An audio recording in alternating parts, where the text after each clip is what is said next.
ঠিক এক বছর আগে বাংলাদেশে অবস্থানরত সেদেশের প্রধানমন্ত্রী শ্রদ্ধা শেখ হাসিনা কোটা আন্দোলনের নামে যে অরাজকতা তাঁদের দেশে চলছিল তাকে সুষ্ঠু উপায়ে, রাজনৈতিক উপায়ে, সামাজিক উপায়ে একটা জায়গায় উত্তরিত করবার ক্ষেত্রে যে প্রশাসনিক রাজনৈতিক ভূমিকা নিয়েছিলেন তা ঘিরে গোটা বিশ্বের একটা অংশ খুব প্রতিবাদে মুখর হয়ে উঠেছিল। গোটা বিশ্বের সংবাদ মাধ্যমের একটা অংশ, ছোট্ট একটা অংশ, তাকে ফ্যাসিস্ট ইত্যাদি ইত্যাদি বলতে শুরু করেছিল।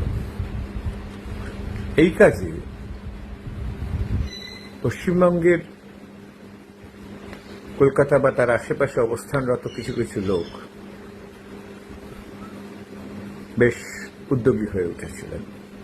তাদের মধ্যে একাধজন স্বঘোষিত সাংবাদিক ছিলেন,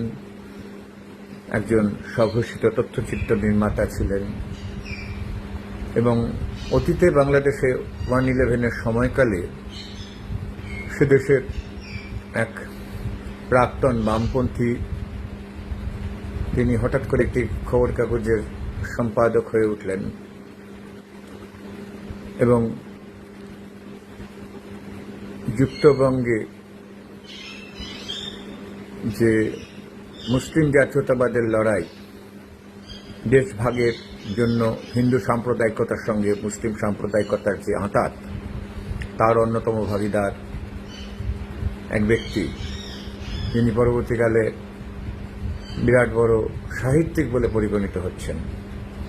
তাঁর পুত্র, তাঁর সম্পাদিত কাগজ, এই দুই সম্পাদকের প্রত্যক্ষ দালাল হিসেবে কর্মরত কলকাতায় অবস্থিত একদল লোক, 2জন 3জন 4জন, এইরকম, বেশি না, তারা শেখ হাসিনাকে ফ্যাসিস্ট ইত্যাদি ইত্যাদি বলে অনেক ধরনের গাল পাড়তে শুরু করেছিলেন। এবং কিছু স্বঘোষিত বাম, তারা বামপন্থী দলগুলির মধ্যে অবস্থান করেন না বা বামপন্থী দলগুলির যে ঘোষিত রাজনৈতিক নীতি এবং অবস্থান তা নিয়ে তাদের কোনো অবস্থান নেই, এরকম একটি জায়গায় তারা তাদের মতন করে কথাবার্তা বলতে শুরু করে দিলেন শেখ হাসিনার বিরুদ্ধে।